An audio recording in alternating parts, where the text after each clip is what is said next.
अस्सलाम वालेकुम दोस्तों, नया साल मुबारक हो। कैसे हैं आप? ठीक होंगे, अल्लाह आपको सलामत रखे। नाज़रीन, एक मुद्दे पे बात करना चाह रहे हैं।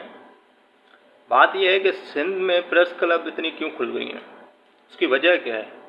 उसमें हमारे सिंधी मारूड़ों के जो हैं दुखों का और उनके कोई दाद रसी होती है कि नहीं? मगर बिल्कुल नहीं। जो आप सोच रहे हैं वो बिल्कुल नहीं होती। ये जितने भी प्रेस क्लब हैं ना, सिर्फ अपने कमाने के लिए हैं। आप जिस भी ज़िले डिस्ट्रिक्ट में जाओ तो वहीं पे सिर्फ अपने कमाने के लिए ये प्रेस क्लब बनाई गई हैं। ये सिर्फ वडेरों के लिए और ये जो जागीरदारों के लिए, उनके लिए है। ये सिर्फ उनकी खुशामद करते हैं, ये उनको खुदा मानते हैं। तभी हम जैसे जो गरीब लोग हैं उनके मामले हल नहीं होते। चाहे कहीं भी हो, पंजाब में हो, किसी भी में हो, KPK में हो, सारे ये निज़ाम जो है हमारा जो है ना, इसमें रुका हुआ है। सिर्फ अपने चक्कर में होता है कि भाई कोई हम अमीर हो जाएं। और एक बात और करना चाहूँगा कि जितने भी ये प्रेस क्लब हैं, अगर कोई गरीब वहाँ पे जाता है ना कि भाई मेरी ये बात रिकॉर्ड करनी है या ये इसमें अखबार में लगवानी है, तो उनसे पैसे मांगे जाते हैं। और ये मैं दावा से बोल रहा हूँ। और इनके पीछे जो है ना, जो बड़े बड़े जो सदर बैठे होते हैं, जो इनके सरगना होते हैं, वही इन काम करते हैं। आपको मैं याद दिलाता जाऊं, अभी हाल ही में प्रेस क्लबों को 50-50 लाख रुपए मिले थे। वजह क्या थी कि सिंध गवर्नमेंट उनको 50-50 लाख दे रही है? वजह यह है कि ये गरीब आवाम की आवाज़ ना उठाए। अब 2022 में सैलाब आया, उसके लिए आज तक किसी ने आवाज़ उठाई है? नहीं उठाई। उनको क्या मिल रहा है, नहीं मिल रहा, मगर वो बात वहीं की वहीं रह गई। 2023 आ गया।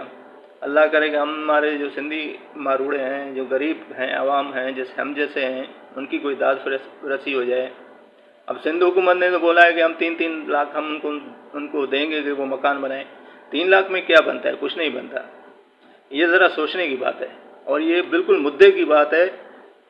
यानी चारों सूबों में जितने भी है, यानी कि आप बलूचिस्तान को छोड़ दो, बलूचिस्तान को बेचारे की कोई आवाज़ नहीं उठाता। बलूचिस्तान सूबे की कोई आवाज़ नहीं उठाता। तो उस पर आज तक यानी कि ना उर्दू मीडिया, ना सिंधी मीडिया, यानी कि ना नेशनल मीडिया, कोई भी आवाज़ नहीं उठा रही। उसकी वजह ये वो अपने हक मांग रहे हैं।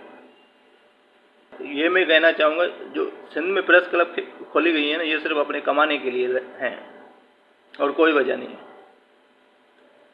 तो बस आप अपना और अपने दोस्तों का ख्याल रखें। नया साल आ गया है और अपने हक के लिए भरपूर आवाज़ उठाएं।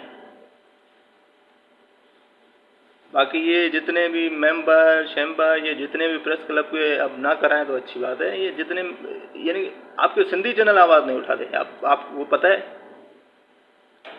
हिंदी चैनल जितने हैं ये सिर्फ अपने कमाने के ज़रिए के चक्कर में, अपने ऐड के चक्कर में ये करते हैं। उनको कोई दुख नहीं है सिंधी आवाम से या किसी से भी। वो सिर्फ अपना बिजनेस करते हैं। ये बिजनेसमैन है। जैसे हम गांव में होते थे कि सेठ जिसको बोलते हैं ना, जैसे कोई बाग उठाते हैं उनको सेठ बोलते हैं। ये बिल्कुल सेठ है। अब यहाँ ये सूरत हाल है, आप जैसे कि गांव में किसी वडेरे के उताक पे जाओ ना, तो यानी कि बैठाता था कि भाई बैठ जाओ, हम तेरा काम कर दें। तो सिंधी मीडिया में यही चक्कर हो रहा है और उसके साथ ये प्रेस क्लब में भी यही काम कर रही हैं। गरीब बंदा जाएगा, उसकी आवाज़ नहीं जाएगी, उससे पैसे मांगेंगे। बाकी अमीर के आगे ना ये गिर जाते हैं, क्योंकि वहाँ से पैसे मिल रहे हैं, तभी उनकी आवाज़ जाती है। अब दुआ करते हैं कि 2023 में जो सैलाब ज़दगान है उनकी आवाज़ उठाई जाए। इसके बारे में और डिटेल आपको मैं बताऊंगा। तो आज तक इतना ही। फिर मैं नाम बताऊंगा कि कौन कौन से प्रेस क्लब और कौन प्रेस क्लब यानी माफिया है। तो अभी के लिए इतना ही काफ़ी। एजे बुखारी को इजाज़त दी। अल्लाह हाफिज़। मेरी पहचान वक्त की बात को सब्सक्राइब करें और कमेंट करें।